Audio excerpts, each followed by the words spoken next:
Assalamualaikum warahmatullahi wabarakatuh. Perkenalkan, nama saya Berliana Febrianti dengan NIM 21123 dari kelas RCB Manajemen.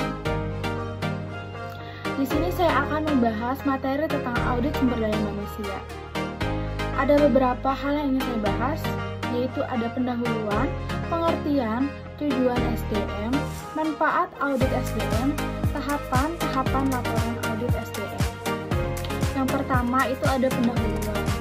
Manajemen sumber daya manusia adalah pendekatan strategik serta berhubungan untuk mengelola aset paling berharga milik perusahaan, yaitu orang-orang yang bekerja di dalam perusahaan baik secara individu maupun tim dalam rangka memberikan sumbangan untuk mencapai visi perusahaan.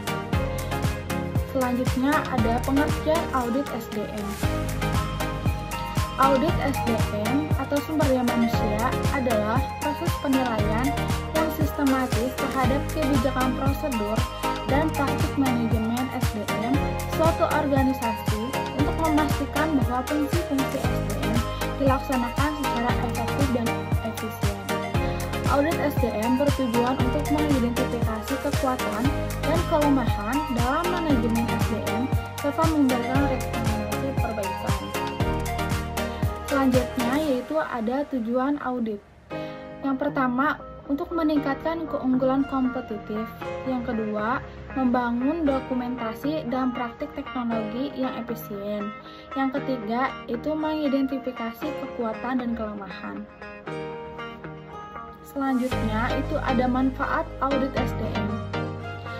Yang pertama, identifikasi kelemahan. Audit SDM ini membantu mengidentifikasi kelemahan dalam kebijakan, prosedur, dan praktik manajemen. Hal ini memungkinkan organisasi untuk mengambil langkah-langkah perbaikan yang diperlukan untuk meningkatkan kinerja SDM. Yang kedua, itu meningkatkan efisiensi. Dengan melakukan audit SDM, organisasi dapat mengidentifikasi proses yang tidak efisien dan mengambil langkah-langkah untuk meningkatkan efisiensi dalam pengelolaan SDM. Yang ketiga yaitu menjamin kepatuhan. Memastikan bahwa kebijakan dan prosedur SDM sesuai dengan peraturan perundang-undangan yang berlaku. Hal ini penting untuk mencegah risiko hukum dan menjaga kepatuhan organisasi terhadap peraturan yang berlaku. Selanjutnya itu ada tahap-tahap audit SDM. Yang pertama, tahap perencanaan melibatkan menentukan tujuan audit, mengidentifikasi area yang akan diaudit, dan merencanakan metode dan sumber daya yang akan digunakan dalam proses audit. Yang kedua, pengumpulan data. Pengumpulan data terkait kebijakan, prosedur, dan praktik manajemen SDM. Data dapat diperoleh melalui wawancara dengan staf SDM. Yang ketiga, analisis dan evaluasi. Data yang dikumpulkan dievaluasi untuk mengidentifikasi kelemahan dan kekuatan dalam manajemen SDM. Yang keempat, penyusunan laporan. Hasil audit disusun dalam bentuk laporan yang berisikan temuan, rekomendasi perbaikan, dan tindakan yang disarankan. Laporan ini akan digunakan sebagai dasar untuk mengambil langkah-langkah perbaikan dalam manajemen SDM. Selanjutnya itu ada materi manfaat penerapan audit. Yang pertama, mengidentifikasi kontribusi Departemen SDM terhadap perusahaan.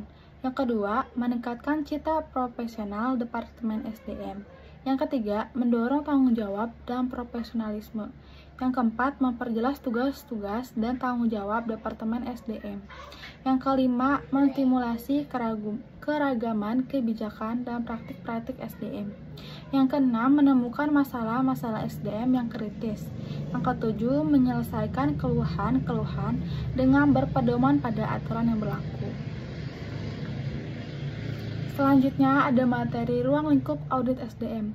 Yang pertama, manajemen audit atau polis audit. Suatu penilaian yang dilaksanakan secara sistematis dan independen, berorientasi ke masa depan terhadap keputusan dan kebijakan yang dilakukan oleh manajemen. bertujuan untuk meningkatkan kualitas SDM melalui perbaikan pelaksanaan fungsi manajemen, pencapaian rencana yang telah ditetapkan, serta pencapaian sosial objektif. Yang kedua, performance atau operational audit. Suatu kegiatan penilaian yang sistematis dan dilaksanakan secara independen dan objektif, berorientasi untuk masa depan atas semua kegiatan yang berada dalam sebuah perusahaan, terutama SDM. Yang ketiga, financial audit, berorientasi pada pengujian dan penilaian secara independen dan objektif atas tingkat kewajaran dan kecermatan serta data keuangan atau administrasi untuk memberikan perlindungan keamanan aset perusahaan dengan melakukan evaluasi kelayakan internal kontrol yang diterapkan. Baik, itu saja materi yang saya bisa sampaikan. Terima kasih.